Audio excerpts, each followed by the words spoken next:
चंद्रपुर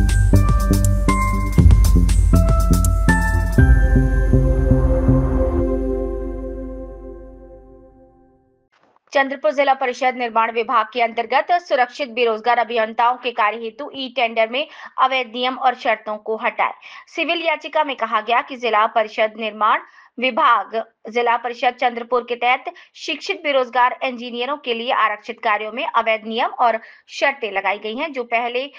और कहीं भी नहीं लगाई गई। इन कार्यों में शर्त है कि साइट विजिट की कॉपी कार्यपालक अभियंता के हस्ताक्षर के साथ अपलोड करनी है, लेकिन जब से टेंडर प्रकाशित हुआ है तब से कार्यपालक अभियंता अपने कार्यालय में मौजूद नहीं है और कॉल का जवाब भी नहीं देते हैं। अगर बुलाया जाए तो इस तरह की बात जिला परिषद के लिए आम बात हो गई है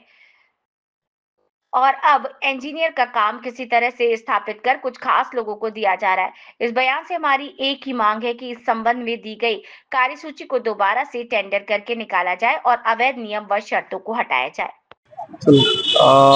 मागे काही दिवसाआधी आमच्या सुबे अभियंतासाठी जे 2 यादी इथे प्रकाशित झाली होती टेंडरची,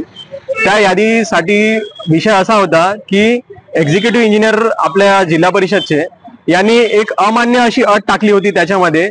जे की तिथे साइट व्हिजिट करून एक्झिक्युटिव्ह इंजिनियरची सही घेऊन ते अपलोड करण्यासाठी म्हणून ती अट टाकली होती आणि ती अट टाकून सुद्धा ते इथे स्वतः उपस्थित नव्हते आणि ते उपस्थित नसताना ते साइन कोणाची घ्यायचा हे खूप मोठा प्रश्न होता आमचे सुबी अभियंत्यांपुढे।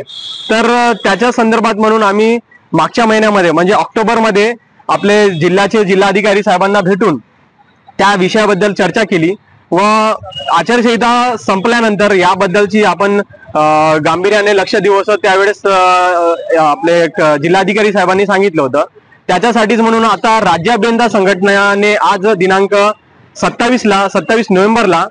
आपल्या एक्झिक्युटिव्ह इंजिनियरला न भेटता डायरेक्ट आपले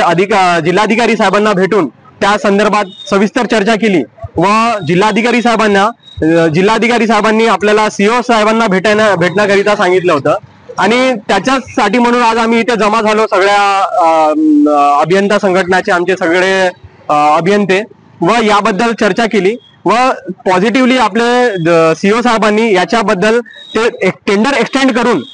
त्याच टेंडर आयडी वर टेंडर एक्सटेंड करून ते कोणतेही अटी व शर्ती याच्यानंतर लागण्यात येणार नाही व सगळे सुबे अभियंता या टेंडर मध्ये पार्टिसिपेट करू शकतील असं त्यांनी आश्वासन दिलं। आणि आता या टेंडर ज्या ठराविक 4 यादी आहेत याच्यामध्ये 2 यादी हे सुशिक्षित बेरोजगार अभियंतासाठीची यादी आहे व 2 यादी हे ओपन ठेकेदाराकरिताचे 2 यादी आहेत। तर त्याबद्दलचे हे 4ही यादीबद्दल कोणतेही अटी शर्ती व त्याच्यानंतर सुद्धा कोणत्याही कामासाठी अटी शर्ती लागण्यात येणार नाही व सगळे अभियंता व ठेकेदार याच्यामध्ये पार्टिसिपेट करू शकतात असं सीओ सरांनी आम्हाला आश्वासन दिलं। आता आपले ऍडिशनल सीओ साहेबांना भेटून आम्ही याच्याबद्दलची पुढचे प्लॅनिंग करण्यासाठी आम्ही जमलो आहेत। धन्यवाद।